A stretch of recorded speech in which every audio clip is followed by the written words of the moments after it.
नमस्कार साथियों, कैसे हो? आशा करता हूँ बढ़िया और प्रसन्न होगी। प्रसन्नता के साथ हमारे समक्ष समीकरण युग्म है x धन 3y बराबर 6, दूसरा है 2x ऋण 3y बराबर 12 को प्रतिस्थापन विधि से हल करना है। चलिए हल करने का प्रयास करते हैं।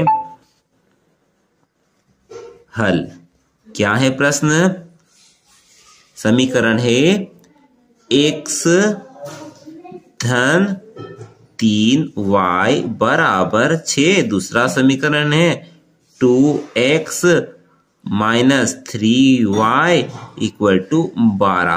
प्रतिस्थापन विधि से हल कर रहे हैं, यानी इन समीकरण में से किसी भी एक चर का मान हम निकाल लेते हैं। तो इसका नाम समीकरण नंबर 1 रख दिया, इसका नाम 2 धर दिया और समीकरण नंबर 1 से किसी भी एक से y का मान निकाल लेते हैं। समीकरण नंबर 1 है x धन 3y बराबर 6, तो x का मान निकालेंगे तो 3y को भगा देंगे, पक्षांतर कर देंगे तो 6 था ही सही और 3y आया तो ऋण का 3y आ गया। ये x का मान निकाल लिया, इसका नाम हम दे देते हैं समीकरण नंबर 3। अब इस x के मान को हम समीकरण नंबर 2 में रख देते हैं। x का मान समीकरण नंबर 2 में रखने पर समीकरण नंबर 2 में जहां भी x दिखे वहां यह मान हम चस्पा कर देते हैं। समीकरण नंबर 2 है 2x दिखा तो x की जगह लिख दिया 6 ऋण 3y और फिर 3y है ही सही, ठीक है, बराबर 12। अब इस 2 का गुणा अंदर कर दें, 2 का गुणा 6 में किया तो 2 छंग 12 धन ऋण ऋण 2 तिया 6y ऋण 3y बराबर 12, ठीक है। ये भी सजाती है, 6y और 3y दोनों के चिन्ह समान है, एक जैसे चिन्ह हमेशा जुड़ते हैं। 6 और 3 कितने हो जाएंगे? ऋण के 9y बराबर 12। इस 12 को भूल रहे हैं क्या? नहीं साहब, ये 12 का पक्षांतर किया तो ऋण के 12 हो जाएंगे, ठीक है।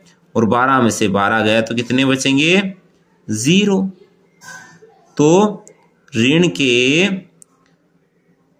9y बराबर 0 और y के साथ 9 का भी हम पक्षांतर करेंगे साहब तो यह भी ऋण नहीं 0 ही हो जाएगा, तो y बराबर अंततः हमें 0 ही प्राप्त होगा, ठीक है। अब यह y का मान हमने निकाल दिया है, इस y के मान को हम समीकरण नंबर 3 में रख दें, ठीक है। y का मान समीकरण नंबर 3 में रखने पर जहां भी समीकरण नंबर 3 में हमें y नजर आएगा वहां पर 0 रख देते हैं। x बराबर 6 ऋण 3 y की जगह पर 0 रख दिया, ठीक है। तो x बराबर, तो देखिए 6 और ऋण 3 का गुणा 0 में होगा तो क्या मिलेगा? 0 ही मिलेगा। तो हमें x और y के मान प्राप्त हुए। क्या हुआ? x और y के मान x बराबर 6 और y बराबर 0। यह हमारा हल हो चुका है प्रश्न। आशा है यह प्रश्न आपको समझ में आया होगा। वीडियो अच्छा लगा हो लाइक करें, चैनल पर नए हो तो सब्सक्राइब भी कर दिया करें। अगले वीडियो तक जय हिंद, जय भारत, वंदे मातरम।